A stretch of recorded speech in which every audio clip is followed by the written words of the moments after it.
সকাল সকাল আব্বুর বকুনি খেয়ে চাকরির ইন্টারভিউ দিতে বের হলাম। না জানি আজ কপালে কি আছে, তবে আমি নিশ্চিত জবের জন্য আমি সিলেক্ট হব না, কারণ আগেও প্রায় 10 জায়গায় ইন্টারভিউ দিয়েছি আর প্রতিবারই ফলাফল এসেছে আমি সিলেক্ট হইনি। এটা নিয়ে আমার যে মাথা ব্যথা তার থেকেও আব্বুর মাথা ব্যথা বেশি। সব সময় শুধু কথা শোনাবে, চাকরিতে আমি সিলেক্ট হই না সেটা কি আমার দোষ? সে যাই হোক, আজ এখন আমার পরিচয় দেওয়া যাক। আমি হিমেল মেহরাজ, বাবা মায়ের একমাত্র সন্তান। আর শুনতে হবে না, আস্তে আস্তে সব জানতে পারবেন। ইন্টারভিউ রুমের বাইরে বসে আছি, এমন সময় একজন আমাকে ভিতরে যেতে বললেন, আর বসে না থেকে রুমে গেলাম। স্যার আসবো? কথাটি বলে ভিতরে থাকা মানুষটাকে দেখে নিজের কলিজা কেঁপে উঠল, কারণ সামনে সুমাইয়া। সুমাইয়াকে দেখে পাটা কাঁপতে শুরু করে দিচ্ছে। এই যে মিস্টার, আপনি কি ভেতরে আসবেন নাকি ওখান থেকে চলে যাবেন? মানে? কি মানে করছেন? ইচ্ছা না থাকলে চলে যেতে পারেন। কথাটি শুনে মন চাইছে শালাকে ইচ্ছা মতো পিটাই, কিন্তু আব্বুর জন্য কিছু বলতে পারছি না। আর কোনো কথা না বাড়িয়ে ভিতরে ঢুকলাম। Please sit. জি। শামীম সাহেব এবং রেজাউল সাহেব, আমি একাই এনার ইন্টারভিউ নেব, তো প্লিজ আপনারা কোনো কিছু বলবেন না। জি ম্যাডাম। সুমাইয়ার এমন কথা শুনে হার্টবিট বেড়ে গেল। এখন কি বলে আল্লাহ ভালো। সো মিস্টার হিমেল, এই যাবত কয়টা ইন্টারভিউ দিয়েছেন? মাত্র 10টা। 10টা দিয়েছেন, সেটাও আবার মাত্র? জি। আপনার কি এখনো লুচ্চামি করার অভ্যাস আছে? সরি, আমাকে দেখে কি তাই মনে হয়? দেখে তো অনেক কিছুই হয়। এখন বলুন, আপনি কি কোনো গার্লফ্রেন্ড আছে? সুমাইয়ার কথা শুনে মন চাইছে শালিকে ধরে ইচ্ছে মতো পিটাই। কখন কি বলতে হয় এটাও হয়তো জানে না। কি হলো, কথা বলছেন না কেন? জি মানে ছিল, বাট এখন নাই। কেন, সময় শেষ তাই? না, তবে তার বাপের অনেক টাকা, যার জন্য অনেক অহংকার ছিল, তাই ছেড়ে দিছি। কি বললি তুই? আমি অহংকার করতাম? আরে আপনি রাগ করছেন? আমি কি আপনাকে বলছি নাকি? ম্যাডাম, উনি তো অন্য কারো কথা বলছেন। ওকে, আমি সরি, এখন আপনি যেতে পারেন। ঠিক আছে, তবে ম্যাডাম আপনি আগের থেকে অনেক কিউট হয়েছেন। কেন, আগে কি খারাপ দেখছিলাম? শুধু খারাপ না, একদম পেতনি। আর কিছু না বলে দৌড়ে বাইরে চলে এলাম।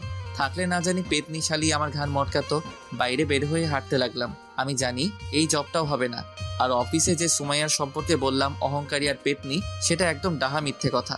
অহংকার জিনিসটা আসলে কি সুমাইয়া নিজেও আদৌ জানে কিনা সন্দেহ। ওর বাবার এত টাকা থাকার পরেও ভার্সিটি যেতে রিক্সা করে, আর আমি যে একটা ফকির যাকে কিনা কোনো কিছুই গিফট করতে পারিনি। তবে সুমাইয়ার এগুলো নিয়ে মাথা ব্যথা ছিল না, বরং সে নিজেই আমাকে পকেট খরচে টাকা দিত। আর পেতনিটা সুমাইয়াকে দেখলে পরীরাও হিংসা করবে।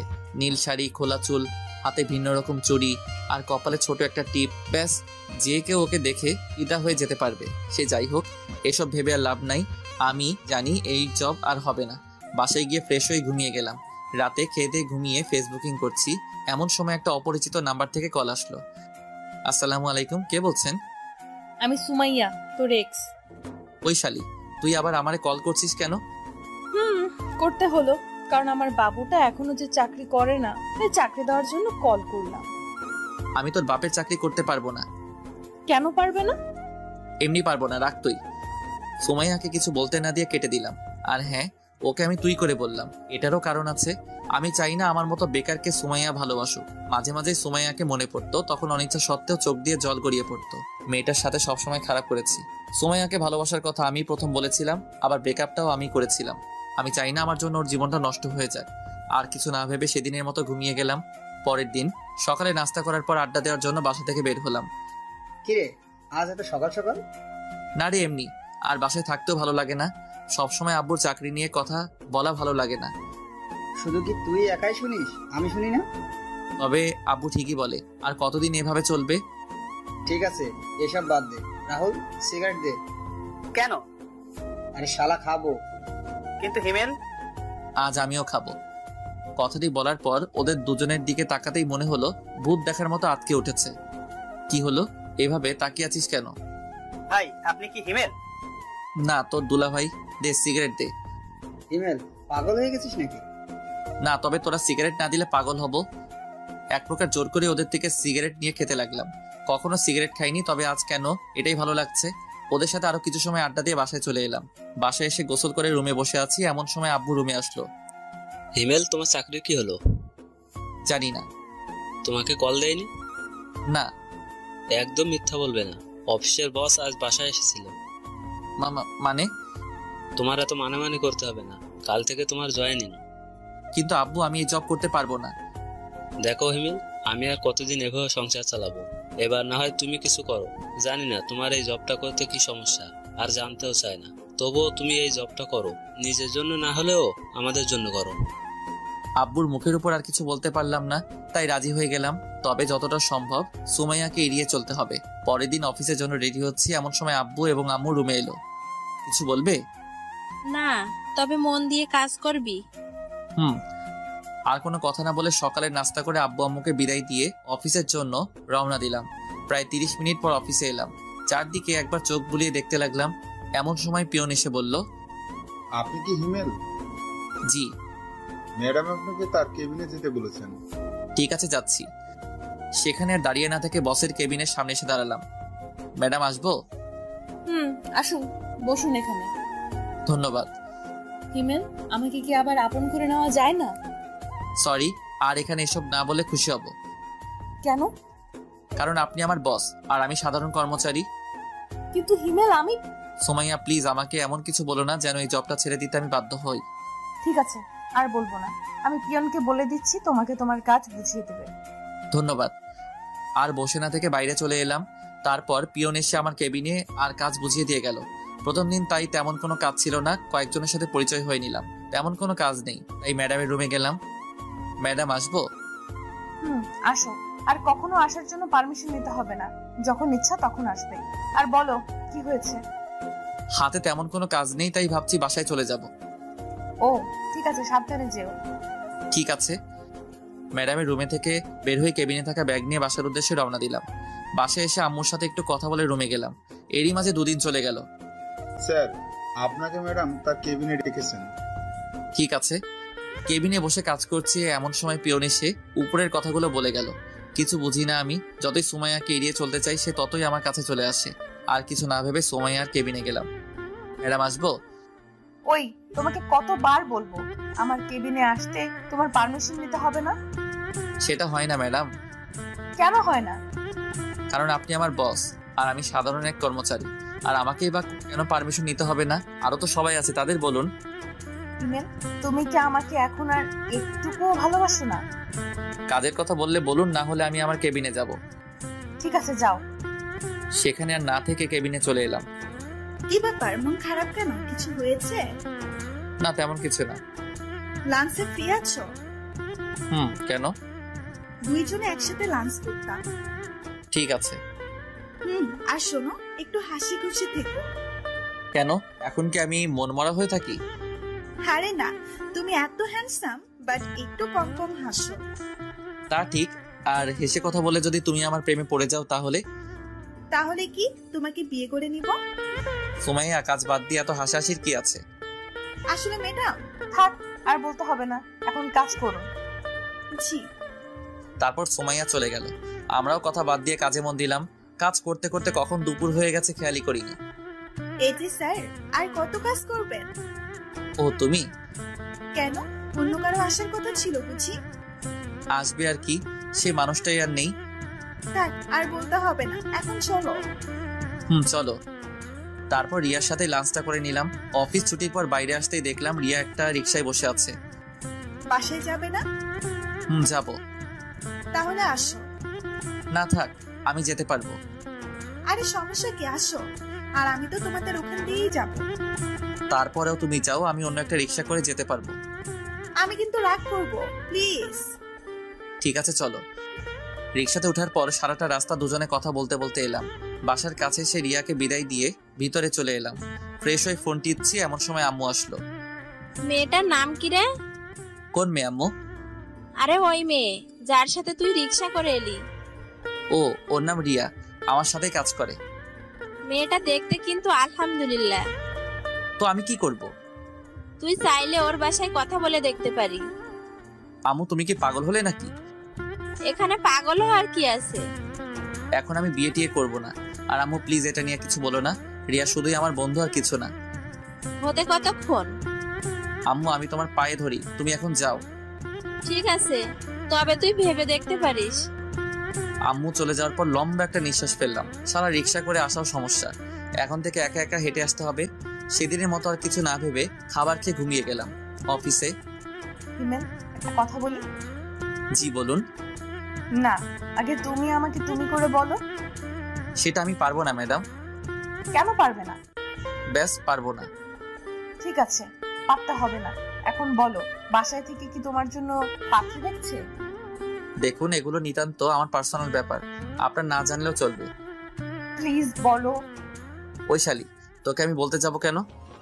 তুমি আমাকে বকা দিলা, আজ মনে হচ্ছে প্রথম দিলাম। তাই বলে অফিসে? দরকার হলে আরো দিব। তোর সমস্যা? আমার সমস্যা না হলে কার হবে? ঠিক আছে, তাহলে আমি আর এই জব করব না, কাল থেকে আর আসবো না। এই না, তুমি আমাকে বকা দিবা, মন যা চায় তাই দিবা, তারপরও তুমি জব ছেড়ে দিও না। মনে থাকে যেন। এখন বলো কি খাবে? ছুটি লাগবে। আরে মাত্র তো আসলে, দুপুরের পর যেও। না থাক, লাগবে না, আমি যাই। আর কোনো কথা না বাড়িয়ে কেবিনে এসে কাজ করতে লাগলাম। এই কয়েকদিনে কিছু বন্ধু পেয়েছি যাদের সাথে কাজের ফাঁকে কথা বলতে পারি। হঠাৎ করে সুমাইয়ার কথা মনে পড়লো। মেয়েটা অনেক ভালোবাসে, কিন্তু প্রতিদানে আমি তাকে কিছুই দিতে পারছি না। কি হিমেল সাহেব, কি ভাবছেন? না তেমন কিছু না, এমনি। আপনার কি খবর? এই তো চলছে ভাই। কিছু মনে না করলে একটা কথা বলি? মনে করলে বলবেন না। আচ্ছা শুনুন, আপনারা রিয়া ম্যাডামের সাথে কি সম্পর্ক? কেন? আর আমরা তো জাস্ট ফ্রেন্ড। কিন্তু আমার মনে হয় উনি আপনাকে ভালোবাসে। রাফি সাহেব, আপনার কপাল ভালো যে রিয়া আর আসেনি, আসলে আপনার হয়তো খবর করে ছাড়তেন। আর শুনুন, এখন একটা বিয়ে করে ফেলেন। তেমন কোনো মানুষ পেলে অবশ্যই করব, তখন আর বলতে হবে না।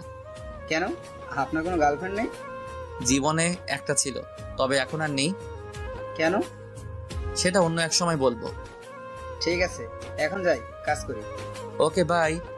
রাফির সাথে কথা বলে আবার কাজে মন দিলাম। হাতে কিছু কাজ থাকায় খেয়ালই করিনি দুপুর হয়ে গেছে। আর কত কাজ করবে? মানে? ও ম্যাডাম আপনি? আরে বসো বসো। জি। এখন বাসায় চলে যাও। কেন? সকালে যে বললে তোমার ছুটি লাগবে। না, আমার ছুটি লাগবে না। তখন যে বললে। এমনি বলেছি। তাহলে চলো লাঞ্চ করি একসাথে। আপনি যান, আমার দেরি হবে। ঠিক আছে, তোমার কাজ হলে আমার কেবিনে এসো, দুজনে একসাথে খাবো। আপনি খেয়ে নিন। তুমি না আসলে আমিও খাবো না। দেখা যাবে।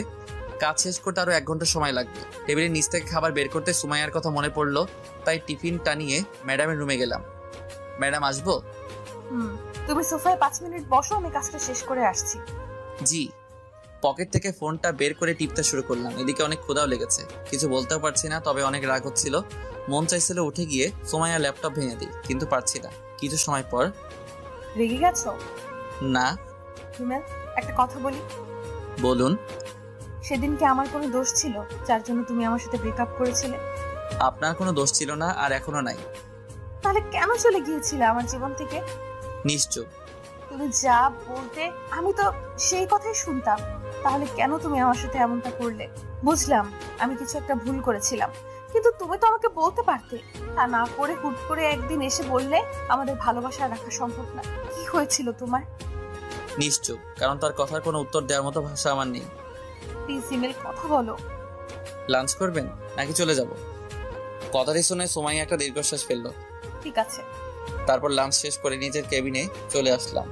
তোর অফিস কেমন চলছে? এই তো আম্মু, চলছে। আচ্ছা শোন, আগামীকাল আমি আর তোর আব্বু তোর মামার বাসায় যাব, তুই কি যাবি? না আম্মু, অফিসে কাজের চাপ অনেক। কিন্তু ওই পাগলিটা তো আমাদের দুজনের মাথা খেয়ে ফেলবে। তোমরা এবার ম্যানেজ করে নাও। ঠিক আছে, তুই এখন রেস্ট নে। রুমে বসে ফোন টিপছি, এমন সময় আম্মু আসলো আর এসে যা বললো তা তো শুনতেই পেলেন। আম্মু বলল যে পাগলি, আপনারা আবার আমার গার্লফ্রেন্ড ভাববেন না। পাগলিটার নাম নীলা, অনেক পিচ্ছি, তবে ওর কথা বলা আর শাসন করা সবার মন মুগ্ধ করার মতো। সে যাই হোক, আম্মু চলে যাওয়ার পর আরো কিছু সময় বন্ধুদের সাথে ফোনে কথা বলে ঘুমিয়ে গেলাম। পরের দিন আব্বু আম্মুকে স্টেশন অবধি এগিয়ে দিতে গিয়ে অফিসের জন্য অনেকটা দেরি হয়ে গেছে, প্রায় 45 মিনিট।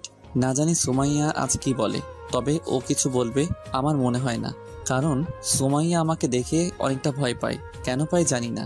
কেবিনে বসে কাজ করছি, এমন সময় রিয়া ডাকলো। এই যে হিমেল সাহেব, আজ এত দেরি হলো কেন? একটু কাজ ছিল। তা কাজটা কি শুনি? বউকে রান্না করে খাওয়াচ্ছিলেন নাকি? থাকলে তো খাওয়াবো।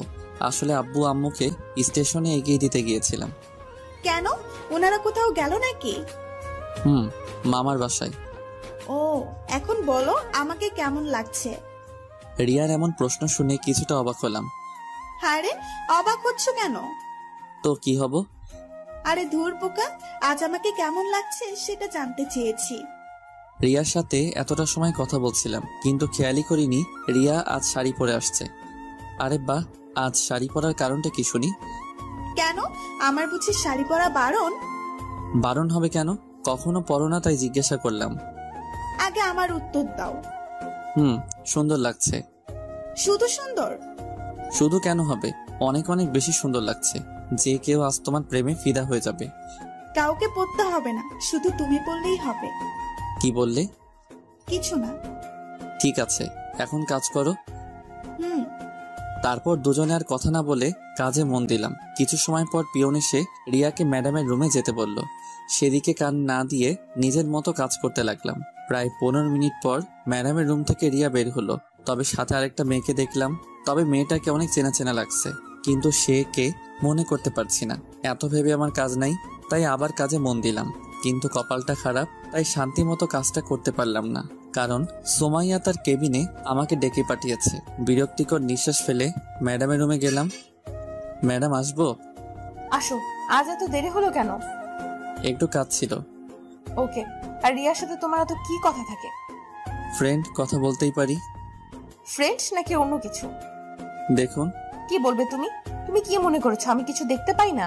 আমি সব সময় তোমাদের উপর নজর রাখি। আমি রিয়ার সাথে কি কথাটাও বলতে পারবো না? না, পারবে না। কেন পারবো না? আমি বলছি তাই। সোমাইয়া, তুমি যেটা ভাবছো আসলে সেটার কিছুই না। আমাকে শেখাতে হবে না, যাও কাজ করো। আর ওর সাথে যেন কথা বলতে না দেখি। আর যদি বলি? সেটা পরে বুঝতে পারবে। সেখানে আর কিছু না বলে কেবিনে চলে এলাম। নিজের উপর অনেক রাগ হচ্ছে। কেন যে চাকরিটা করতে গেলাম। এখন যদি চাকরি ছেড়ে দেই তাহলে আব্বু অনেক কষ্ট পাবে। আর রিয়ার সাথে কথা না বললে কি বা হবে। এখন থেকে রিয়াকে একটু এড়িয়ে চলতে হবে। রিয়ার দিকে লক্ষ্য করতে দেখলাম নতুন মেয়েটাকে কাজ শেখাচ্ছে। আমিও আর কিছু না ভেবে কাজ করতে লাগলাম। সবার প্রায় টিফিন খাওয়া শেষ, শুধুমাত্র আমি ছাড়া। কারণ সকালে আব্বু আম্মুকে বিদায় দিতে গিয়ে টিফিনটাই আনা হয়নি। ঘড়ির দিকে তাকাতেই দেখলাম 2:30 বাজে। অফিসের বাইরে এসে একটা দোকান থেকে সিগারেট নিলাম। ভিতরে হয়তো খেতে দিবে না। সিগারেট খেতে খেতে অনেকটাই চিন্তা দূর হলো, তাই আর বাইরে না থেকে অফিসের ভিতরে চলে এলাম। কাজ করতে যাব এমন সময় আব্বুর কল। হ্যাঁ আব্বু, ঠিক মতো পৌঁছে গেছো? প্রায় 30 মিনিট আগে আসছি। বাসার সবাই কেমন আছে? সবাই ভালো, শুধুমাত্র নীলা ছাড়া। কেন, আমার গার্লফ্রেন্ডের কি হয়েছে? সেটা ওর থেকে শুনো। ঠিক আছে, দাও। তুমি আসলে না কেন? এখন তো আগের মতো না, এখন আমি কাজ করি, তাই না? তাই কি হয়েছে? অফিসের ম্যাডাম ছুটি দেয় না তো। তাই বলে তুমি আসবে না? ঠিক আছে, আমার বুড়ি গার্লফ্রেন্ড কিছুদিন পর আমি যাব। প্রমিস করো। ওকে, প্রমিস। এখন রাখি।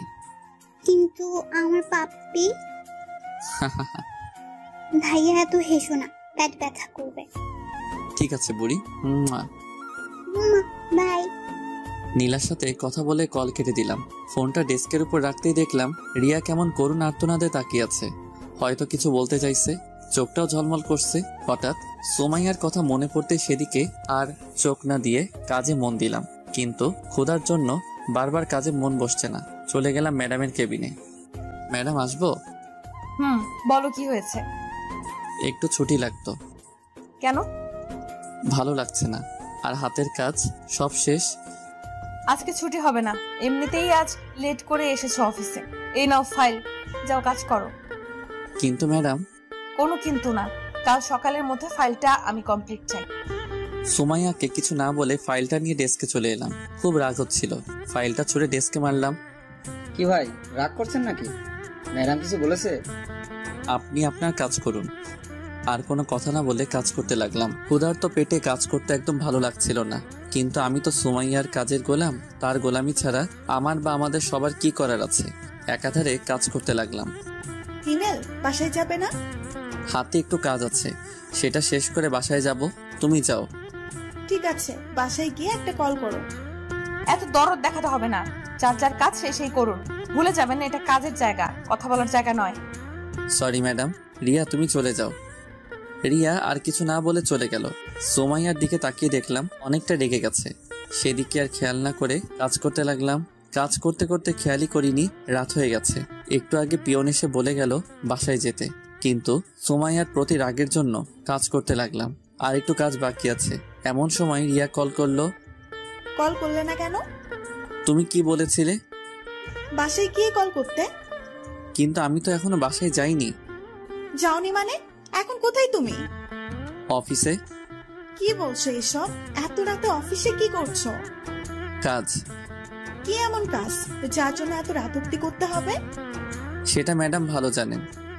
আর কাজ করতে হবে না, বাসায় যাও, অনেক রাত হয়ে গেছে। আর একটু কাজ আছে। রিয়ার সাথে আর কথা না বাড়িয়ে কাজ করতে লাগলাম।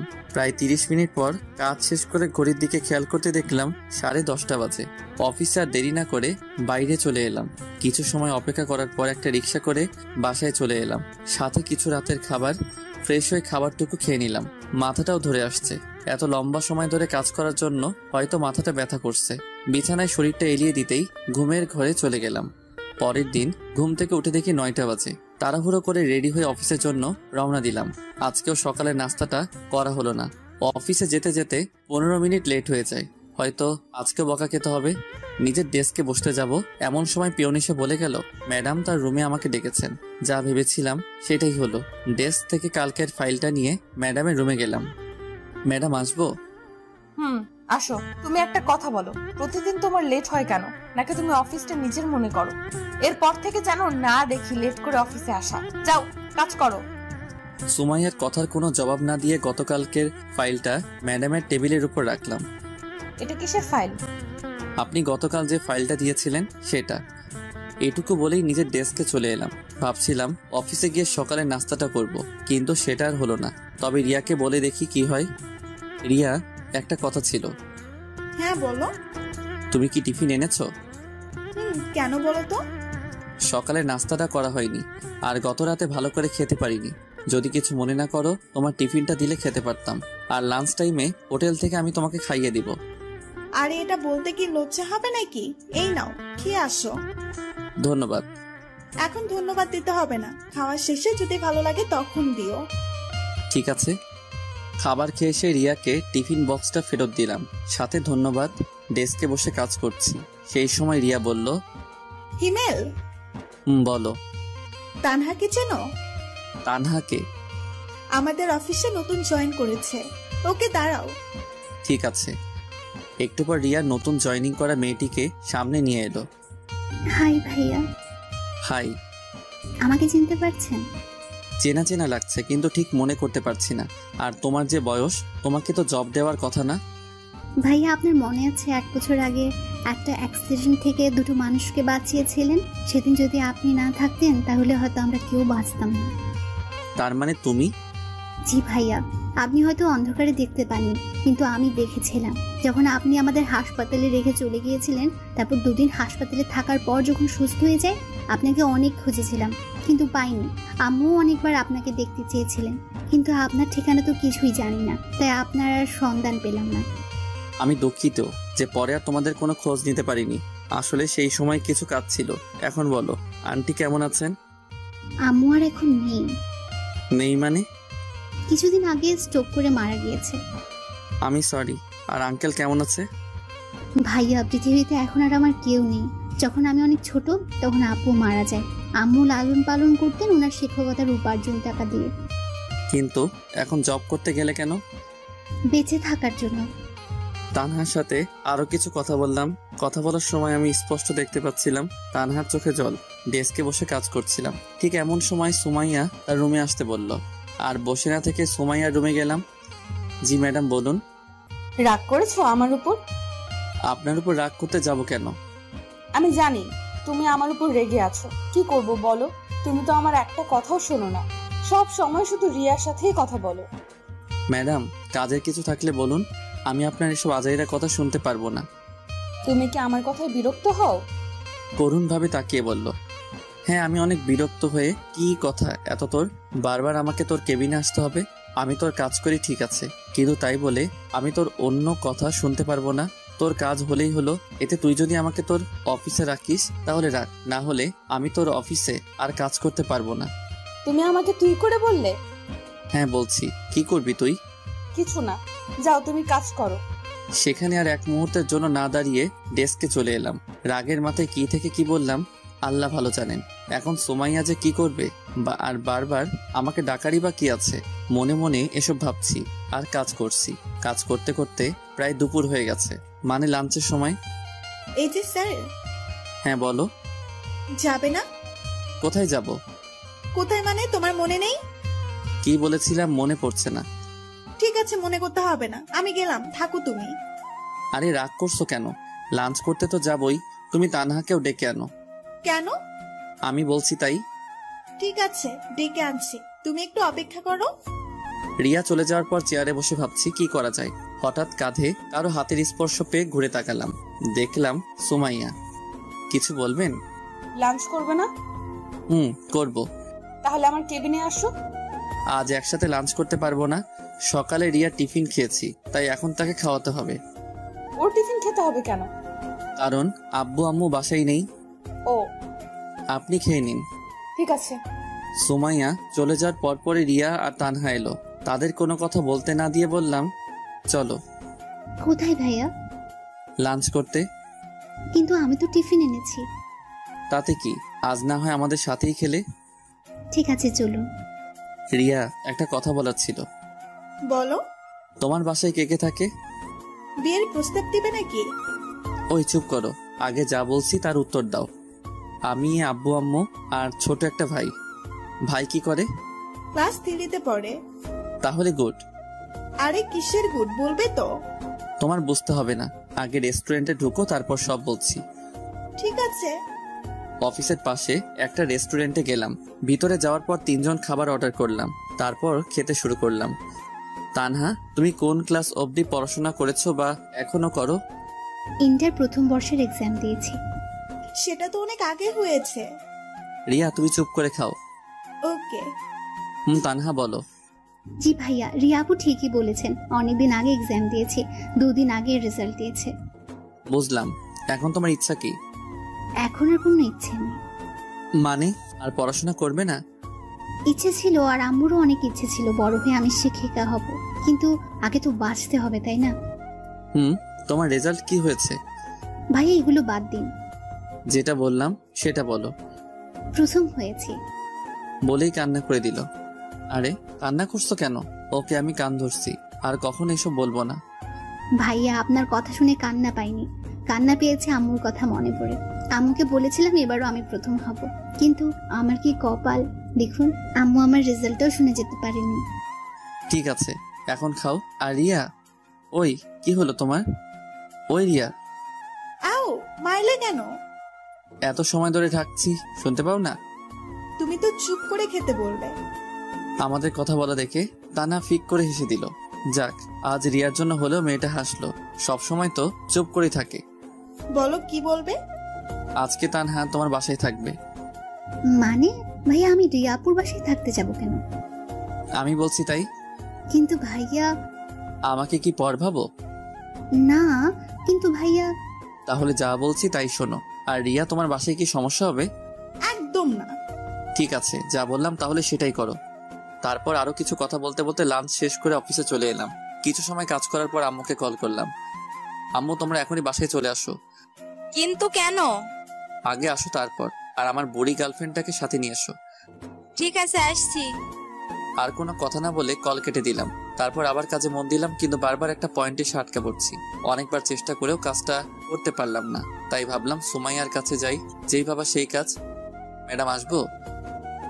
আসো। এই জায়গায় একটু সমস্যা হয়েছে। একটু ভাবার পর সুমাইয়া নিজেই কাজটা সলিউশন বের করে দিল। ধন্যবাদ। ম্যাডাম, কিছু কথা বলি। বলো। আমি আপনাকে এত অপমান করি, তারপরেও কেন রাগ করেন না? ভালোবাসার মানুষের প্রতি রাগ রাখতে নেই। ও ঠিক আছে, বাই। ম্যাডামের কেবিন থেকে বের হয়ে আবার নিজের কাজে মনোযোগ হলাম। অফিস টাইম শেষ, তাই বাসায় যাওয়ার জন্য রেডি হতে লাগলাম।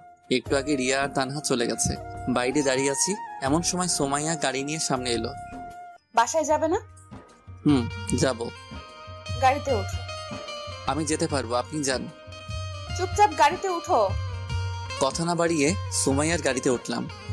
তোমার ড্রাইভার নেই কেন? সরি, তুমি করে বলে ফেললাম। সমস্যা নেই, আর ড্রাইভার রাখতে মন চায় না, তাই নিজেই চালাই। ও আচ্ছা, তোমার বাবা মা কোথায় গেছেন বললে না?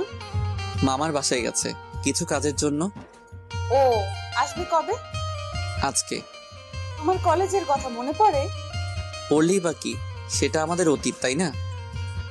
কিন্তু সুমাইয়া, এটা নিয়ে আমি আর কথা বলতে চাই না, প্লিজ এসব আর বলো না। ঠিক আছে। তারপর দুজনেই নিশ্চুপ। কিছু সময় পর বাসার সামনে এসে সুমাইয়া আমাকে নামিয়ে দিয়ে চলে গেল। বাসার ভিতরে এসে ফ্রেশ হয়ে একটু ঘুমিয়ে গেলাম। ঘুম থেকে উঠে দেখি রাত 7টা বাজে। ফ্রেশ হয়ে বাইরে আসতে দেখলাম বুড়ি, তার মানে আব্বু আম্মু চলে এসেছে। ভাইয়া তুমি এমন কেন? আমি আবার কেমন? এই যে তুমি আমাদের এগিয়ে আনতে যাওনি, জানো আমি কত কষ্ট পেয়েছি। ওরে আমার বুড়িরে কত কষ্ট পেয়েছে। চলো ডিয়ার গার্লফ্রেন্ড, আম্মুর কাছে যাই। যাবো না। কেন? আগে তুমি আমাকে কোলে নাও। আমার এত শক্তি নেই যে তোমাকে কোলে নিব। যাও, তোমাকে নিতে হবে না। এত বড় মানুষ আমার মতো 5 বছরের কিউট মেয়েকে কোলে নিতে পারবে না। বাবা কত রাগ, আসো বুড়ি। তারপর নীলাকে কোলে করে আম্মু আব্বুর কাছে গেলাম। আব্বু আম্মু, তোমাদের কিছু কথা বলার আছে। জানি না তোমাদের ফলাফল কি দাঁড়াবে, কিন্তু তোমরা প্লিজ আমার কথাটা রেখো। প্রয়োজন হলে কিছু সময় ভাবতেও পারো। আগে বলবি তো কথাটা কি? তানহার ব্যাপারে সব বললাম। এখন তুমি কি চাও? আব্বু, মেয়েটার পৃথিবীতে আপন বলতে কেউ নেই, আর আমার নিজের কোনো বোনও নেই। তাই বলছি তানহা আমাদের সাথেই থাকবে এবং পড়াশোনা করবে। কিন্তু মেয়েটা কি রাজি হবে? হতেই হবে। হিমেল, তোমার যা করার করবে, মেয়েটার ইচ্ছা পূরণ করতেই হবে। আব্বু, তোমরা একটু ভাবতে পারো, কোনো সমস্যা নেই। এত ভাবাভাবির কি আছে? তাহলে তোমরা রাজি? কেন, আমরা কি রাজি হতাম না? ভেবেছিলাম তোমাদের অনেক করে বোঝাতে হবে, কিন্তু তার আর প্রয়োজন হলো না। থ্যাংক ইউ আব্বু আম্মু। আর একটা কথা ছিল। কি বল? তানহাকে তোমরা বাবা মায়ের অধিকার দিতে হবে। আরে পাগল, ওকে আমার মেয়ে করে বাসায় রাখবো, চিন্তা করিস না। সত্যি? সত্যি। লাভ ইউ আব্বু আম্মু। আর আমাকে কে বলবে? আরে আমি তো ভুলেই গেছি, আমার বুড়িটা এখানে আছে। থাক, আর বলতে হবে না। ওকে বুড়ি। আরো কিছু কথা বলে রুমে চলে এলাম। হাফ ছেড়ে বাঁচলাম। ভেবেছিলাম আব্বু আম্মু অপরিচিত একটা মেয়েকে বাসায় এনে বাবা মায়ের অধিকার দিবে, ভাবতেই পারিনি। অনেক খুশি লাগছে, তার থেকে গর্ব হচ্ছে আব্বুর আম্মুর প্রতি। পরের দিন এখনো তানহা বা রিয়াকে এটা নিয়ে কিছু বলেনি, সারপ্রাইজ দিব তাই। লাঞ্চ শেষ করে কাজ করছি, ঠিক সেই সময় ম্যাডামের রুমের জোরে জোরে কথা বলা বাইরে থেকে শুনতে পেলাম। কথা বললে ভুল হবে, অনেকটা বকাচকার মতো। সবাই কাজ বাদ দিয়ে ম্যাডামের রুমের দিকে তাকিয়ে আছে, কিন্তু বাইরে থেকে কিছু বোঝা যাচ্ছে না। এভাবে আরো কিছু সময় পার হওয়ার পর দেখলাম তানহা ম্যাডামের রুম থেকে কান্না করতে করতে বের হচ্ছে। তানহার এমন কান্না দেখে বুকের ভিতর ছ্যাদ করে উঠল। যদিও ও আমার নিজের কোনো বোন না, কিন্তু যখন ও আমাকে ভাইয়া বলে, সবকিছু বলেছে, তখন থেকেই ওকে নিজের বোনের অধিকার দিয়েছি। অফিসের সব স্টাফ তানহার কাছে গিয়ে জিজ্ঞেস করছে কি হয়েছে। রিয়াকে দেখলাম তানহাকে সান্ত্বনা দেওয়ার চেষ্টা করছে। এসব একদম আমার সহ্য হচ্ছিল না। উঠে গিয়ে তানহার কাছে গেলাম। সবাই এখান থেকে যাও আর নিজের কাজ করো। অনেক রেগে আর জোরে বললাম। সবাই আর কিছু না বলে চলে গেল, কিন্তু রিয়া তানহার কাছে আছে। এই মেয়ে, তোকে কি আলাদাভাবে যেতে বলতে হবে? তুমি আমাকে তুই? হ্যাঁ, তুই যা এখান থেকে। ভয় পেয়ে রিয়া কিছু না বলে চলে গেল। এবার নিজেকে স্বাভাবিক করে বললাম, তানহা বোন আমার, সত্যি করে বলবি তুই কি ম্যাডামকে কিছু বলেছিস? বিশ্বাস করুন ভাইয়া, আমি ম্যাডামকে কিচ্ছু বলিনি। কাজে একটু ভুল হয়েছে, যার জন্য ম্যাডাম আমাকে মৃত আব্বু আম্মুকে নিয়ে বকাঝকা করেছে। তানহার থেকে আর কিছু না শুনে তানহার হাত ধরে সুমাইয়ার কেবিনে গেলাম। তুই তানহাকে কি বলেছিস? ওর কাজে ভুল হয়েছে তাই বলেছি। তানহাকে সরি বল। ফানি, ওকে আমার সরি বলতে হবে নাকি? হ্যাঁ হবে। যদি না বলি? আমাদের কাছে এসে বলল। আর ওকে আমার জব দেওয়াই ভুল হয়েছে। কেন যে এমন একটা বাজে মেয়েকে জব দিতে গেলাম। সুমাইয়ার কথাগুলো সূচের মতো শরীরে বিঁধে যেতে লাগছিল। অনেক বেশি রাগ হচ্ছিল, তাই সহ্য করতে না পেরে অনেকটা শক্তি দিয়ে থাপ্পড় মারলাম। কি ভেবেছিস তোর যা ইচ্ছা তাই বলবি? তুই জানিস তানহাকে? তুই কি করে বলবি? আমি বলছি তাহলে, তানহা আমার বোন। কিন্তু তোমার তো নিজের কোনো বোন নেই। হ্যাঁ, সেটা পরশু অবধি ছিল, কিন্তু গতকাল থেকে তানহা আমার বোন। যদিও ও আমার নিজের মায়ের পেটের বোন না, কিন্তু এখন থেকে তানহা আমার মায়ের পেটের বোন। আর তুই যে জবের জন্য তানহাকে বকা দিয়েছিস, সেই জব আজ থেকে ও করবে না। কালকের মধ্যে তুই রিজাইন লেটার পেয়ে যাবি। কথাগুলো বলে ডেস্ক থেকে ব্যাগটা নিয়ে তানহাকে সাথে করে অফিসের বাইরে চলে এলাম। ভাইয়া, ম্যাডামের সাথে এভাবে কথা বলা ঠিক হয়নি। সেটা আমি শুনতে চেয়েছি। না, কিন্তু জব ছেড়ে দিলে আমি বাঁচবো কি করে? ভয় পাচ্ছিস? তুই এখন আমার বোন। গতকাল আব্বু আম্মুকে সব বলেছি। তোকে আজ সারপ্রাইজ দিতে চেয়েছিলাম, কিন্তু কি থেকে কি হয়ে গেল বুঝতেই পারিনি। কথাগুলো বলে তানহার দিকে তাকাতেই দেখলাম মেয়েটার চোখ দিয়ে জল গড়িয়ে পড়ছে, যা দেখতে আমার একদম ভালো লাগছিল না। তাই হাসানোর জন্য বললাম, তুই কি জানিস তুই কান্না করলে একদম পেতনির মতো লাগে। ভাইয়া। ঠিক আছে, আর বলবো না। আর সরি তুই করে বলছি। সরি কেন? এখন থেকে তুই করেই আমাকে বলবি। আর তুইও আপনি না তুই করে বলবি। ঠিক আছে।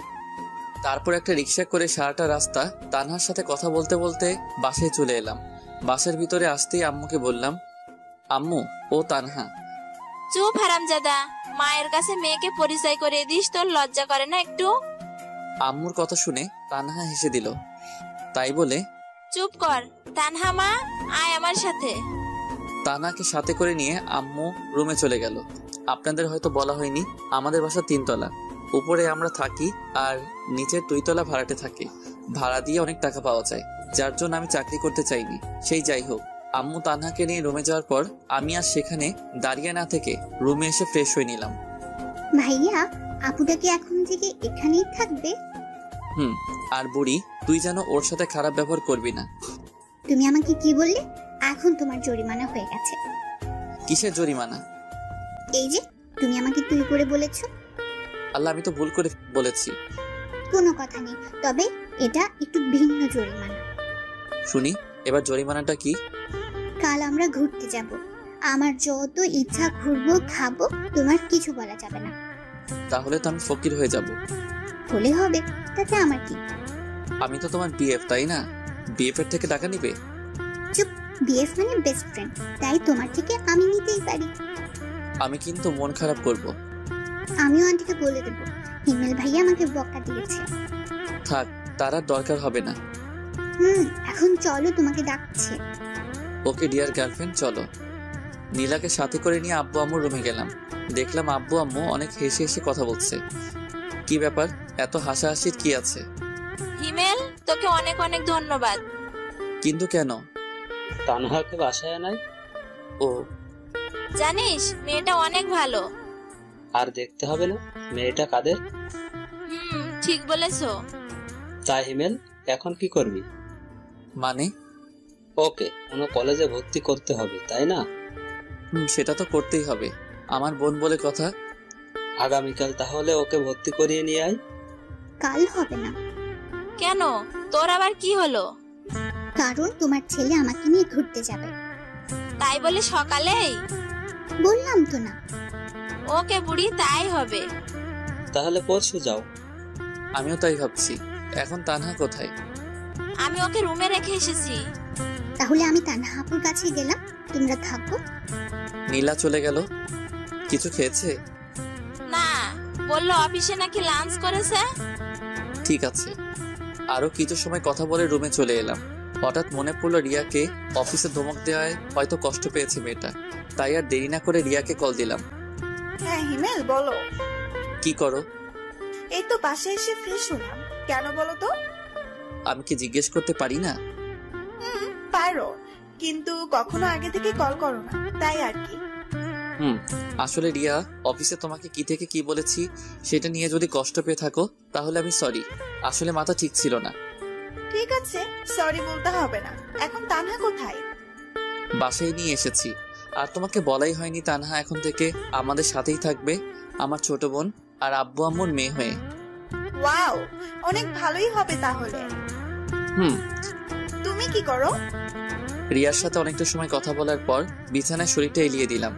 এরকম ভাবে কিছুটা সময় থাকার পর বন্ধুদের সাথে মেসেঞ্জারে কথা বলতে লাগলাম। শালার জবটার জন্য বন্ধুদের সাথেও ঠিকমতো কথা বলতে পারি না। তারপর সবাই মিলে রাতের খাবারটা খেয়ে নিলাম। ড্রয়িং রুমে বসে আছি, এমন সময় নীলা বলল, আন্টি আজ আমি আপুর সাথে ঘুমাবো। আজ না, অন্য আরেকদিন। না, আজকে। নীলা, ভাইয়া আমি নীলাকে বলেছি এটা বলতে, আর আমি নীলা না হয় একসাথে ঘুমাই। কিন্তু মা, তোর যদি কোনো সমস্যা হয়? আম্মু, কোনো সমস্যা হবে না। ঠিক আছে, তাহলে ঘুমাস। সবার সাথে তানহা কথা বলতে লাগলো। তবে সব থেকে ভালো লাগছে তানহা আব্বু আম্মুকে আব্বু আম্মু বলেই ডাকছে, যেটা দেখে মনে অনেকটা শান্তি অনুভব করলাম। সবার সাথে কিছু সময় কথা বলে রুমে এসে ঘুমিয়ে গেলাম। পরের দিন, ডিয়ার বয়ফ্রেন্ড, এখন আমার জন্য আর আপুর জন্য খাবার অর্ডার দাও। ওই, আমি তোর কোন কালের বয়ফ্রেন্ড শুনি? দেখো, আমাকে তুই করে বলবে না। আহা নীলা, বললে কি সমস্যা? আমাকেও তো তুই করে বলে। আপু তুমি ছোট, তাই বুঝবে না, আমাকে কথা বলতে দাও।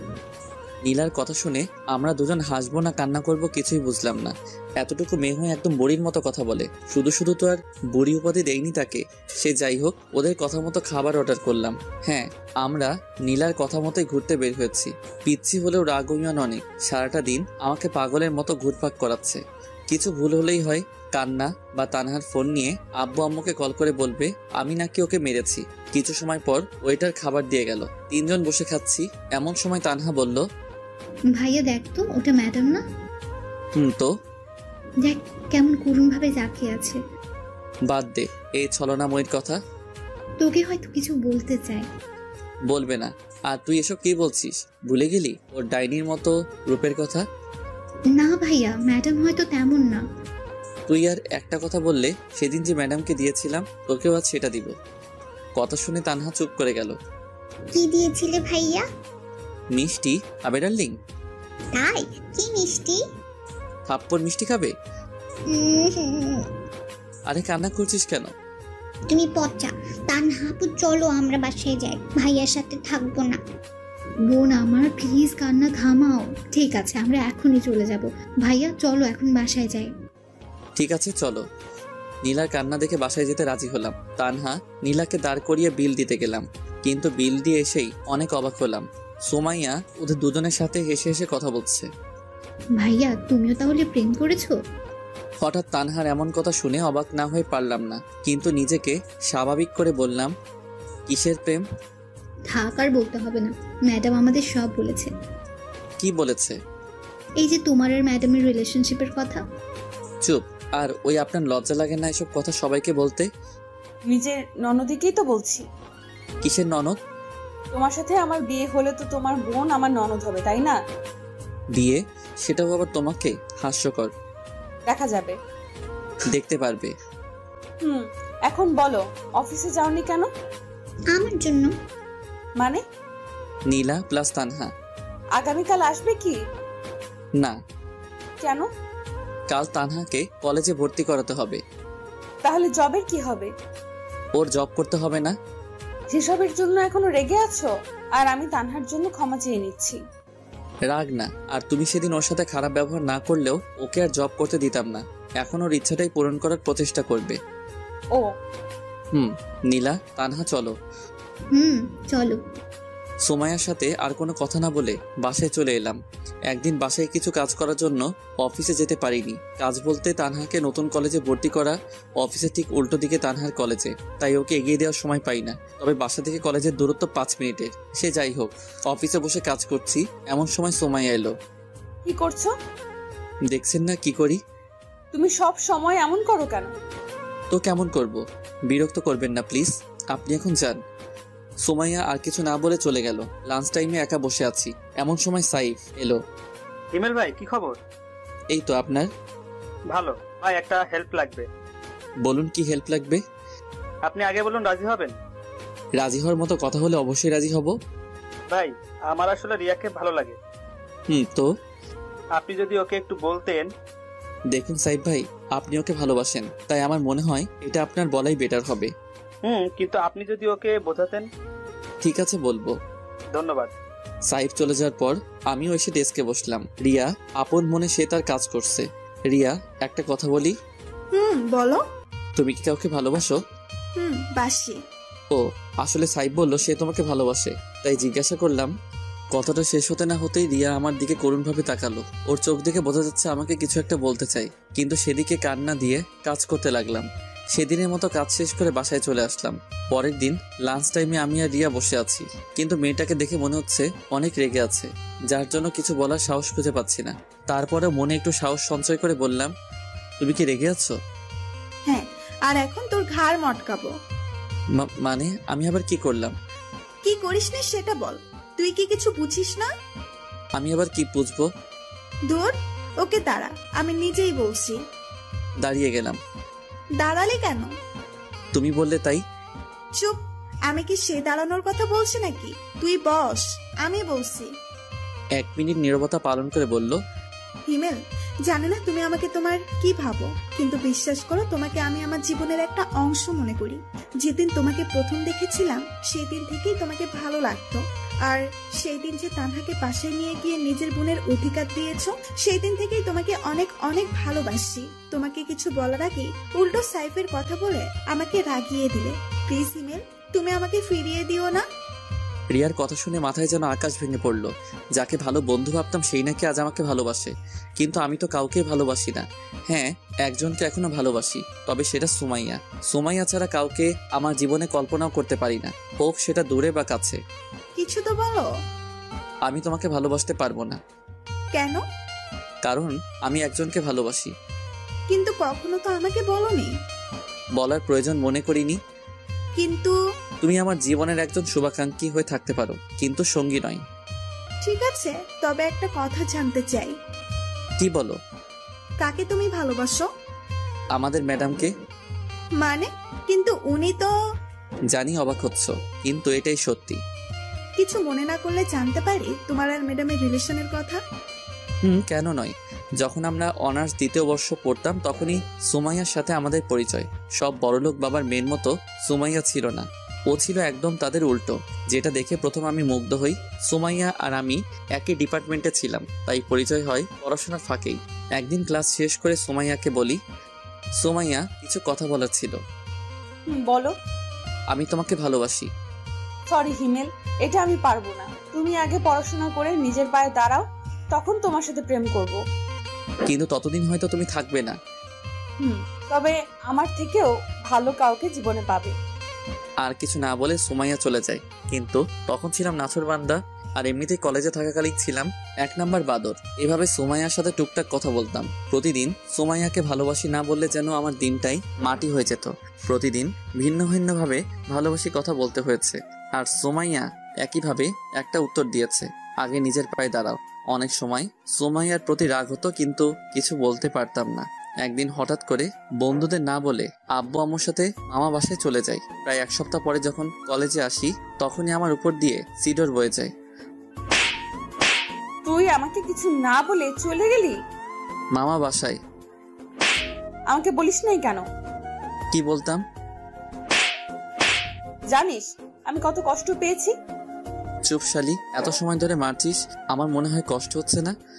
ওকে, এসব বাদ, এখন চল। কোথায় যাব? প্রেম করতে। কার সাথে? আমার সাথে। কোনো সমস্যা? আরে না বাবু। তারপর সুমাইয়াকে কোলে তুলে নিয়ে পুকুর পাড়ে চলে আসি। সেদিন থেকে শুরু হয় আমাদের ভালোবাসা। প্রায় 1 বছর কেটে যায়, দুজনেই অনেক হ্যাপি ছিলাম। কিন্তু হঠাৎ করে আমি সুমাইয়ার সাথে ব্রেকআপ করি, সেটাও কোনো কারণ ছাড়া। সুমাইয়া অনেক কান্না করছিল, কিন্তু সেদিন আর সুমাইয়ার দিকে দেখেছিলাম না। আমার নিজেরও অনেক কান্না পেয়েছে, কিন্তু করতে পারিনি। কিভাবে করব? আমি তো মধ্যবিত্ত ঘরের ছেলে। ফাইনাল ইয়ারের এক্সাম দেওয়ার পর থেকে আমাদের মাঝে আর কোনো যোগাযোগ ছিল না। আর এখন তো তুমি সব জানোই। কথাগুলো শোনার পর রিয়া চোখ মুছে চলে যেতে লাগলো। রিয়া, আমি সরি। কোনো ব্যাপার না। আর সাইফের কথা ভেবে দেখতে পারো। আমার কথার কোনো উত্তর না দিয়ে রিয়া চলে গেল। সেখানে আর বসে না থেকে ডেস্কে বসে কাজ করতে লাগলাম। স্যার, ম্যাডাম আপনাকে ডেকেছেন। যাচ্ছি। ম্যাডাম আসবো? আসো। বলুন। কিছুই না, চুপচাপ এখানে বসে থাকো। কিন্তু আমার কাজ? আমার সাথে এখানে বসে করবে। ওখানে করলে সমস্যা কি? সমস্যা আছে। কি সমস্যা? ওই যে রিয়ার সাথে সব সময় কথা বলো, সেটা ওর সাথে কথা বলা যাবে না। আর আজও কান্না করছিল কেন? জানি না। তুই বলবি? বলছি, আগে ছাড়ুন। বল। আমাকে ভালোবাসার কথা বলেছিল, কিন্তু সেটা আমি রিজেক্ট করে দেই এবং আপনার আর আমার অতীতের কথা বলি, যা শুনে কান্না করেছে। ভালো করেছো, তুমি তো আমার লক্ষ্মী বাবু। দেখুন, আমি আপনাকে আর ভালোবাসি না। দেখা যাবে, এখন কাজ করো বসে। আর কোনো কথা না বলে ম্যাডামের রুমে বসেই কাজ করতে লাগলাম। ম্যাডাম আসবো? ম্যাডামের রুমে বসে কাজ করছি, এমন সময় রিয়া বাইরে থেকে কথাটা বলাতে বাইরের দিকে তাকালাম। আসুন। আসলে ম্যাডাম, হিমেলের সাথে কিছু কথা ছিল। তো বলুন। ম্যাডাম, অনেকটা পার্সোনাল। ঠিক আছে, চলো। ওই চুপ, দেখেন রিয়া যা বলার আমাকে সামনেই বলুন। বাইরে আরেকজন আছে। কে? সাইফ। সাইফ সাহেব বাইরে কি করছেন? আসলে ম্যাডাম, হিমেল আমার আর সাইফের রিলেশনশিপের অনেক হেল্প করেছে, এই জন্যই কিছু কথা বলতে চাইছি আমরা দুইজন। ও, এই কথা? ঠিক আছে, চলুন, আমিও যাব। আপনি যাবেন মানে? আমি যাব। তাহলে আমি যাব না। কেন যাবে না? যাব না, ব্যাস। ওই, তুই যাবি না, তোর ঘাট যাবে। এক প্রকার জোর করেই সোমাইয়া ওদের সাথে কথা বলার জন্য নিয়ে গেল। চারজন বসার পর, হিমেল, তোমাকে ধন্যবাদ। কিসের জন্য? এই যে আমাদের রিলেশনশিপে হেল্প করে। তবে হিমেল ভাই নিজের জন্য কিন্তু কাজটা করেছে। কিসের কাজ? আপনাকে এখনো হিমেল ভাই ভালোবাসে। ওই চুপ করুন, কি সব বলছেন? ওই চুপ করবেন না, বলুন আপনি।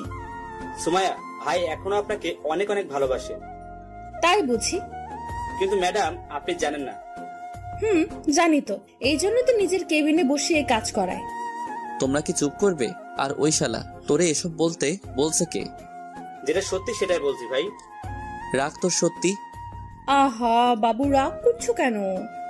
আবার বাবু? তাহলে কি বলবো বাবু? চুপ শালি, থাক তোরা, আমি বাসায় গেলাম। আরে রাগ করছো কেন? তাহলে কি করব? ঠিক আছে, এখন এসব বাদ দাও। ম্যাডাম আর হিমেল বলো কি খাবে? সোমাইয়া আর হিমেল কি খাবে? বিষ খাবো, এখানে কি পাওয়া যাবে? এত কথা বলিস কেন? আর আমি যা অর্ডার করেছি সেটাই দুজনে খাবো, আপনারা অর্ডার করতে পারেন। ঠিক আছে। তারপর রিয়া খাবার অর্ডার দিল। থাপ্পড় খেয়ে গালে হাত দিয়ে চুপচাপ বসে আছি, কারণ আমি চাই না আরো একটা থাপ্পড় খেতে। এমনিতে শাকচুন্নির যে রাগ। আর হ্যাঁ, আপনাদের তো বলাই হয়নি, সেদিন রিয়াকে আমার আর সোমাইয়ার কথা বলার পর থেকেই রিয়া সাইফের সাথে কথা বলতো। কিছুটা আন্দাজ করতে পেরেছিলাম তারা দুজন এখন একে অন্যকে ভালোবাসে, কিন্তু নিশ্চিত ছিলাম না। তবে আজ নিশ্চিত হলাম। এক সপ্তাহের ব্যবধানে দুজনকে ভালোবেসে ফেললো। আর আমি সেটা তো সেদিন থেকে কুয়ার মধ্যে পড়ে আছি, যেদিন থেকে সোমাইয়া তার কেবিনের ভিতরে আমার ডেস্ক করে দিছে। সব সময় জ্বালাতন, সে যাই হোক। লাঞ্চ শেষ করে অফিসে এলাম, কাজ করছি এমন সময় সোমাইয়া চেয়ারটা তার দিকে ঘুরিয়ে নিল। কি হলো আবার? সোমাইয়া কোনো কিছু না বলে আমার কোলে এসে বসলো। কি করছো? যেটা করছি সেটা করতে দাও। নিশ্চুপ, কারণ মুখ ধরে রাখছে। বাবু, তুমি এমন কেন? রাখ তোর বাবু। দেখ, এই রোমান্টিক সময় যদি তুই এইসব বলিস, তোর খবর আছে কিন্তু। আমি এত রোমান্টিক না যে তোর সাথে রোমান্স করব এখন। সোমাইয়া কিছু না বলে আমার নাদান ঠোঁট জোড়াকে নিজের মনে করে চুষতে লাগলো। প্রায় 7 মিনিট পর ছেড়ে দিল। ছেড়ে দেওয়ার পর দুজনেই হাঁপাতে লাগলাম। কেমন লাগলো বাবু? একদম জঘন্য। তাহলে আবার দেই? তার আর দরকার নাই।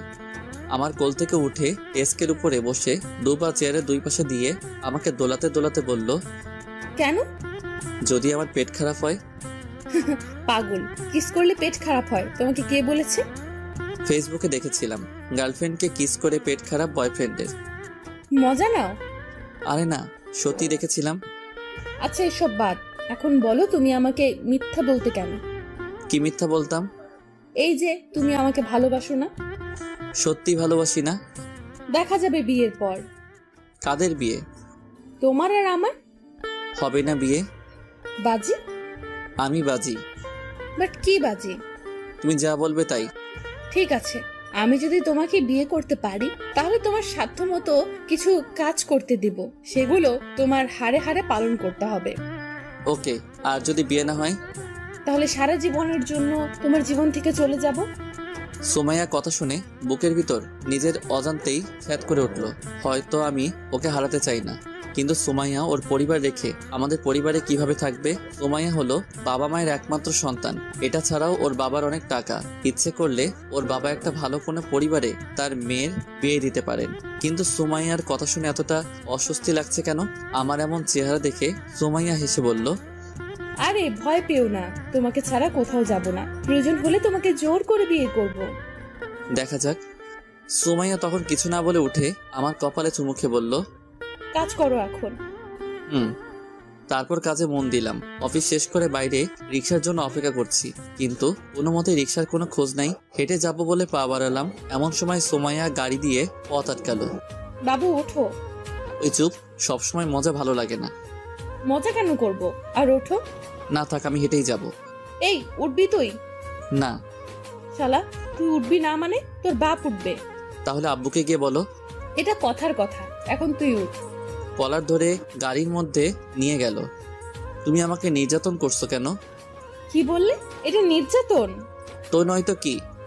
আর তুমি যে আমার সাথে ব্রেকআপ করছিলা, সেটা আমাকে টর্চার করা হয়নি? এসব বাদ দিয়ে চুপচাপ বসে থাকো। আমার ননদের কি খবর? ভালো। কলেজ যায় রেগুলার? যাই। আর বুড়ির কি খবর? দুদিন আগে বাসায় চলে গেছে। কে নিতে এসেছিল? মামা আর মামি। ও। কথা বলতে বলতে বাসায় চলে এলাম। ফ্রেশ হয়ে রুমে বসে আছি, এমন সময় রুমে তানহা এলো। কিছু বলবি? হ্যাঁ বল। ভাইয়া, আজ যখন কলেজে যাচ্ছিলাম তখন সুমাইয়া ম্যাডামের সাথে দেখা হয়েছিল। কি হয়েছে? এটা আমাকে দিয়েছে। এটা তো অনেক দাম, আর তুই এটা নিতে গেলি কেন? আমি নিতে চাইনি, ম্যাডাম আমাকে অনেক জোর করে দিয়েছে। তোর পছন্দ হয় এটা? অনেক। ঠিক আছে, তাহলে এটা রেখে দে। তবে আমি একটা ছবি তুলে নিই। কেন? এমনি। ওকে, এখন তুই যা। ঠিক আছে। তানহা চলে যাওয়ার পর রাহুলকে কল দিলাম, কারণ ওর বাবার জুয়েলার্সের দোকান আছে। হ্যাঁ দোস্ত বল। তোকে আমি একটা ছবি দিছি, সেটা দেখ, আর আমাকে বলে এরকম কানের দুল আরো আছে নাকি। খারা, আমি দেখছি। দোস্ত আছে। একটা আমার লাগবে। এটা এক জোড়াই আছে। কেন? আরে বেটা, 2 জোড়া ছিল, কাল রাতে 1 জোড়া বিক্রি হয়ে গেছে। ও। ওকে, কাল আসিস।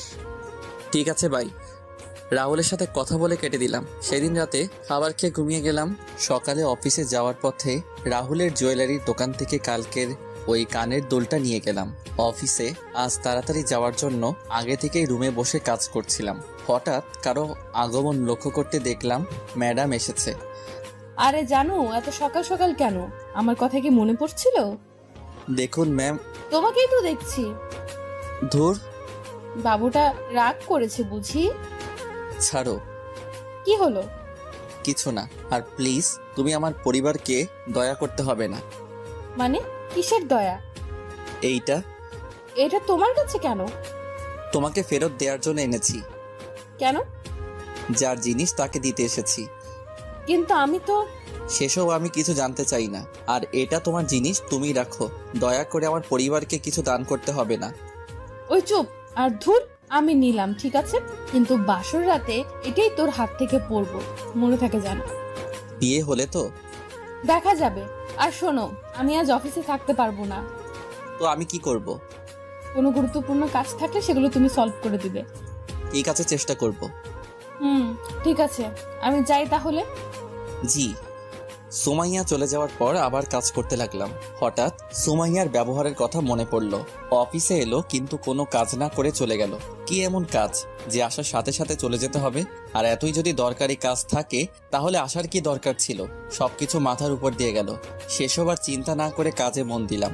সারাটা দিন কাজ করতে অনেকটা বোরিং লাগছে, কারণ প্রতিদিন সুমাইয়ার সাথে বকবক করতে করতে দিনটা পার হয়ে যায়। কিন্তু আজ সে নেই।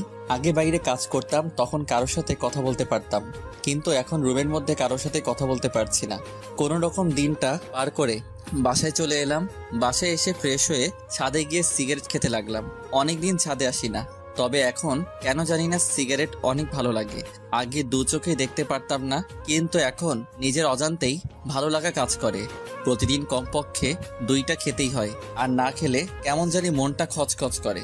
সে যাই হোক, সিগারেটটা ধরিয়ে খেতে লাগলাম আর ছাদে হাঁটতে লাগলাম। কিছু সময় ছাদে থাকার পর রুমে চলে এলাম। একটু পর তানহা ডেকে গেল, আম্মু আব্বু নাকি ডাকছে, তাই আর দেরি না করে আব্বু আম্মুর কাছে গেলাম। আমাকে ডেকেছো? বলো। আগামী সোমবার তোমার বিয়ে। আব্বুর কথা শুনে মনে হচ্ছে আকাশ থেকে পড়লাম। মনে হচ্ছে আমি স্বপ্ন দেখছি। আব্বু, এটা স্বপ্ন নয় তো? চুপ হারামজাদা, তোর সাথে কি তোর আব্বু মজা করছে? সেটা আমি কি করে বলবো, মজাও তো করতে পারে। ইমেল, আমি সিরিয়াস। কিন্তু আব্বু, পাত্রী তোমরা কই পেলে? পাত্রী পাইনি, পাত্রী নিজে এসে আব্বু আম্মুর কাছে ধরা দিয়েছে। কি? কে এসে? তোর অফিসের বস। কি বলছো এসব? ঠিকই বলছি, আমরা সবাই রাজি। এখন তুমি কি বলো? আব্বু, এটা ঠিক হবে না। কেন হবে না? কারণ ওরা অনেক বড় লোক, আর ওর বাবার সম্পত্তির গরমে থাকবে। আমার কি কম আছে? আর মেয়েটা খারাপ না। তানহা সব বলেছে তোর আর ওই মেয়েটার কথা। তানহা? ওকে ভয় দেখিয়ে লাভ নাই, তোর আব্বু যেটা বলছে সেটাই ফাইনাল। কিন্তু? কোনো কিন্তু নাই, সোমবার তোমার বিয়ে মানে বিয়ে। দূর, ভাল লাগে না। আর কোনো কথা না বলে রুমে চলে এলাম। দূর, আমাকে কোনো কিছু না বলে বিয়ে ঠিক করে ফেলার কোনো মানে হয়? আর এসব বিয়েটি কিভাবে ঠিক হলো তানহাকে জিজ্ঞেস করি, দেখিও জানে কিনা। তানহা, বলো।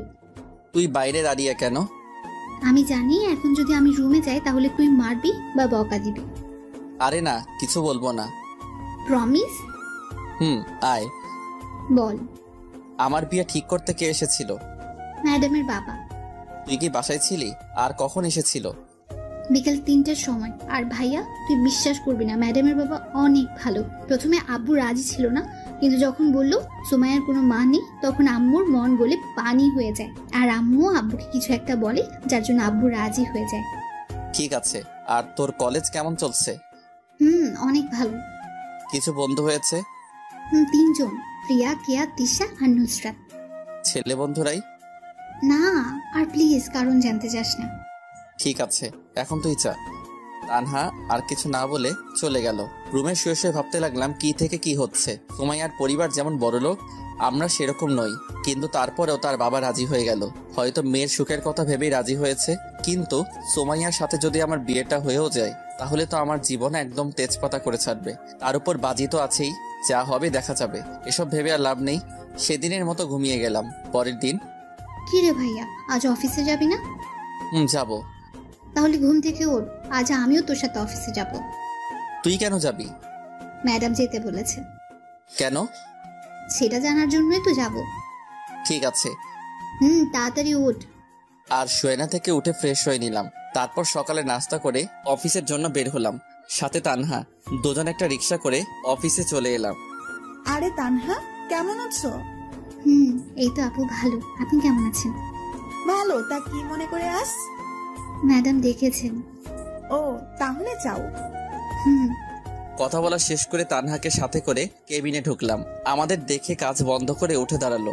আমি আমার চেয়ারে গিয়ে বসলাম। ওপর দিকে সুমাইয়া আর তানহা সোফার উপরে বসলো। তানহা, তুমি কি এখনো আমার উপরে রেগে আছো? যদি রেগে থাকো তাহলে তুমি বলো, আমি তোমার পা ধরে ক্ষমা চেয়ে নিচ্ছি। ছি ছি, কি করছেন ম্যাডাম? আর সেসব অনেক আগেই ভুলে গেছি। মিথ্যা বলছো তুমি, এখনো আমাকে ক্ষমা করতে পারোনি। আরে বলছি তো ম্যাডাম, ক্ষমা করে দিয়েছি। তাহলে ম্যাডাম বলছো কেন? ঠিক আছে, আর বলবো না। এখন থেকে ভাবি বলবে। ওই কিসের ভাবি? এখনো বিয়ে হয়নি। তানহা, একদম ভাবি বলবি না। ভাইয়া তুই চুপ কর, ভাবির সাথে আমাকে কথা বলতে দে।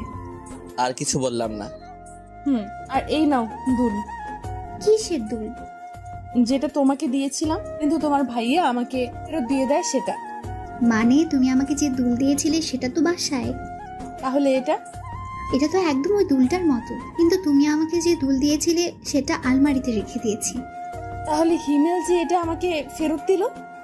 ভাইয়া এসব কি? যেটা দেখছিস সেটা। মানে? তোকে যে দুল সুমাইয়া দিয়েছিল সেরকম অন্য একটা দুল তাকে ফেরত দিয়েছি। তুই আমার বোন, তোকে কেউ দয়া দেখিয়ে কিছু দিবে সেটা আমি মানতে পারবো না, তাই তাকে সেরকম অন্য একটা দুল কিনে ফেরত দিয়েছি।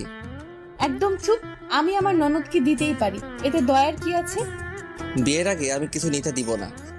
ভাবি আর কিছু বলবে না, এটার জন্যই ডেকেছিলাম। ও, তাহলে আমি যাই। ভাইয়া গেলাম। সাবধানে যাস, আর গিয়ে আমায় একটা কল করিস। ঠিক আছে। তানহা চলে যাওয়ার পর আবার কাজে মন দিলাম। কিছু সময় পর পেছন থেকে গলা জড়িয়ে ধরলো। বুঝতে বাকি রইল না এটা সুমাইয়া ছাড়া কেউ না।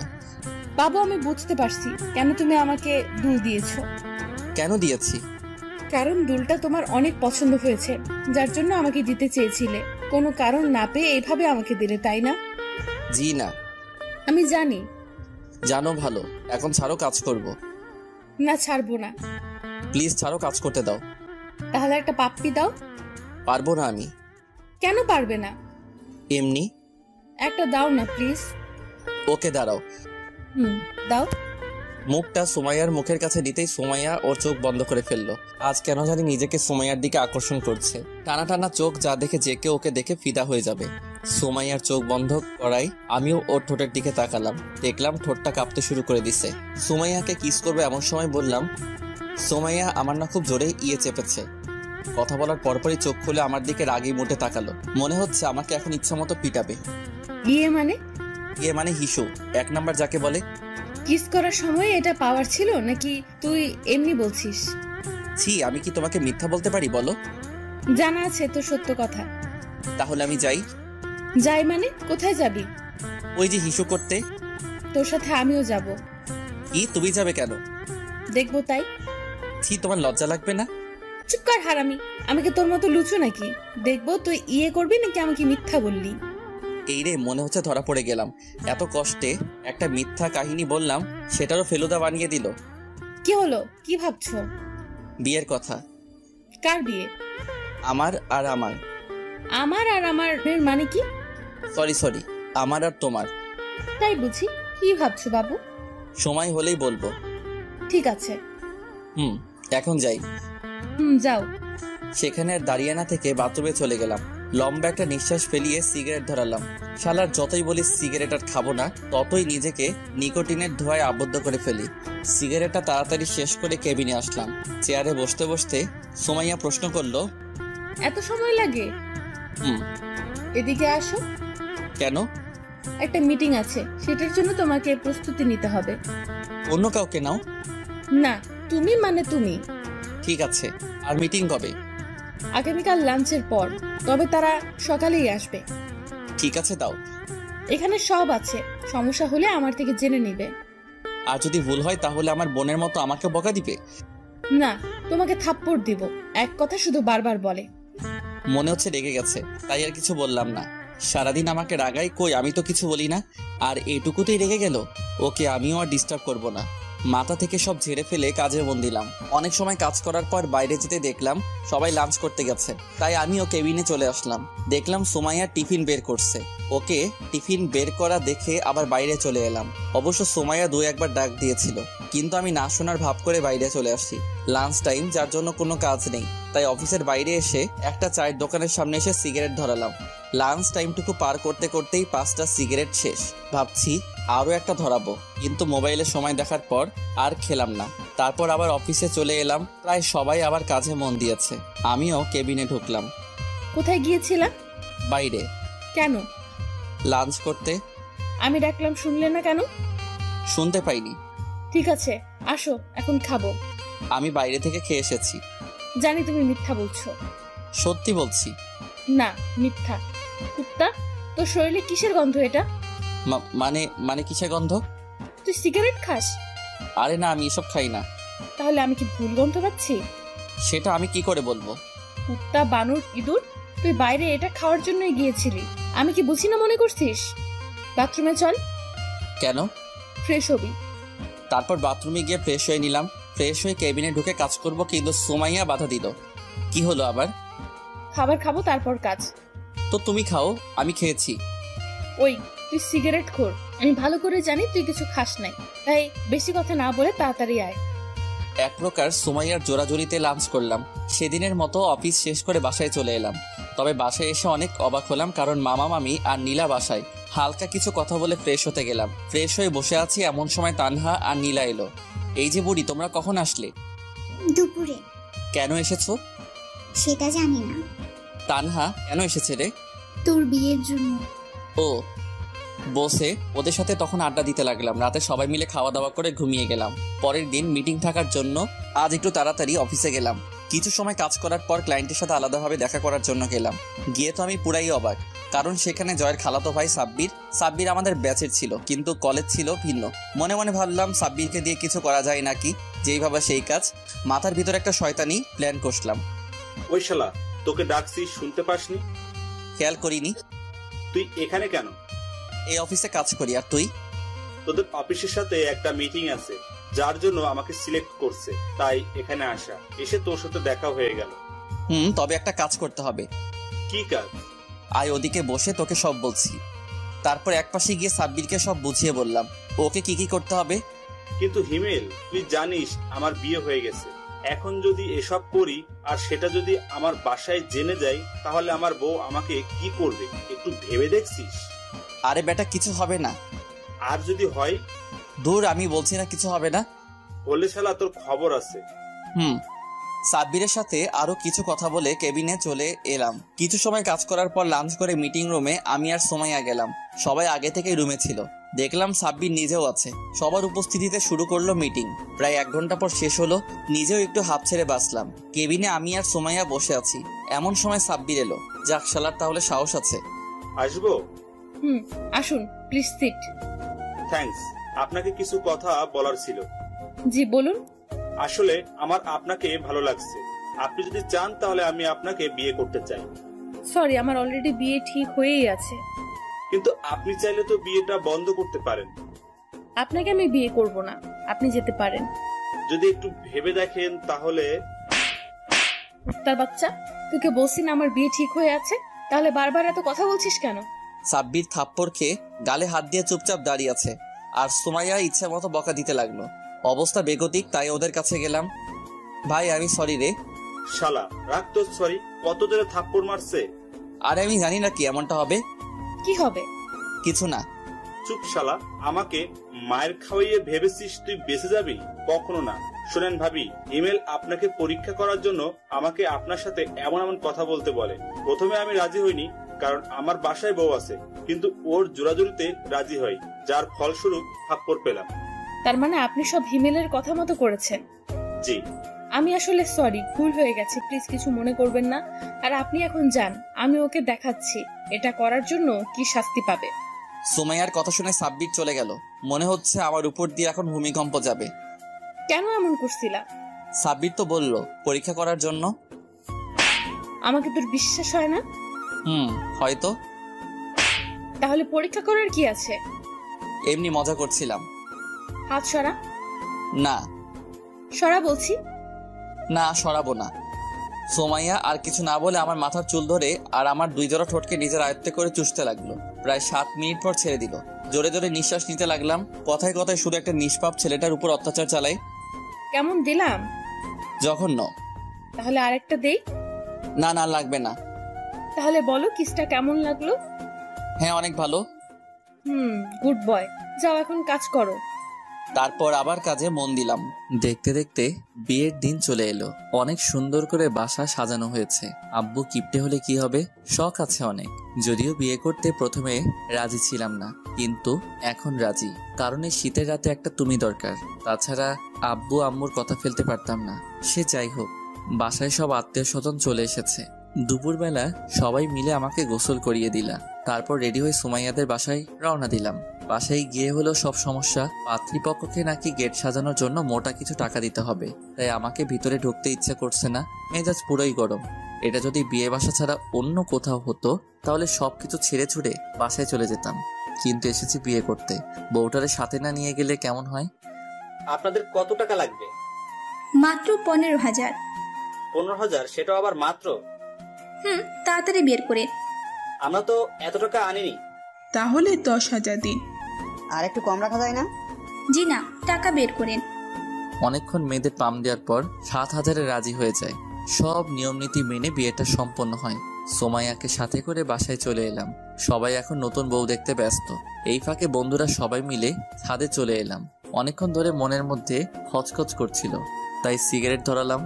দোস্ত, বিড়ালটা একটু সাবধানে মারিস। দূর শালা, আগে বল বউয়ের থাপ্পড়ের হাত থেকে কিভাবে বাঁচা যায়? থাপ্পড় মানে? তোরা বুঝবি না। সিগারেট শেষ করে রুমে চলে এলাম।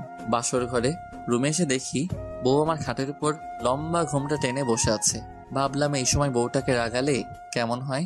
দরজা আটকে দিলাম এক চিৎকার, আম্মু চোর। এত জোরে চিৎকার শুনে সুমাইয়া কেঁপে উঠল। ঘোমটা সরিয়ে আমার কাছে এসে বলল, কোথায় চোর? আপনি নিজেই তো চোর। কুত্তা হারামি। কি ব্যাপার, গালি দিচ্ছেন কেন?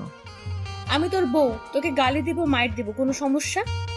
বউ হলে না হয় এসব করতেন, কিন্তু আপনি তো আমার বউ না। মানে তাহলে তোর বউ কে? সুমাইয়া। আমি কে? সেটা আমি কি করে বলবো? আচ্ছা এদিকে আয় তো। কেন? তোমার মাথায় কি সমস্যা হয়েছে? এমন আজে বাজে কথা বলছো কেন? যা সত্যি সেটাই তো বলছি। ঠিক আছে, তুমি এদিকে আসো। না, যাবো না। আমাকে দেখতে দাও কি হয়েছে। ঠিক আছে, দেখো। থাপ্পড় হজম করে গালে হাত দিয়ে করুণভাবে বউয়ের দিকে তাকিয়ে রইলাম। পৃথিবীতে মনে হচ্ছে আমি প্রথম ব্যক্তি যে কিনা বাসর করে বউয়ের হাতে থাপ্পড় খেলাম। তুই সিগারেট খাস? সুমাইয়ার এমন কথা শুনে গলা শুকিয়ে গেল। কি বলবো বুঝতে পারছি না। জানি সত্যি বললেও মার খাবো, মিথ্যা বললে খাবো। কি বলবো না বুঝে তোতলাতে শুরু করলাম। তুই কি তোতলা? না। তাহলে প্রশ্নের উত্তর দে।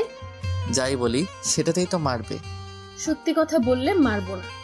অফিসে জয়েন করার আগে থেকে খাওয়া শুরু করছি। কেন এসব খাও? তুমি কান্না করছো কেন? এমনি। ঠিক আছে, যাও ঘুমাও। এবার কিন্তু আমিও কান্না করব। তুমি কি এসব ছেড়ে দিতে পারবে না?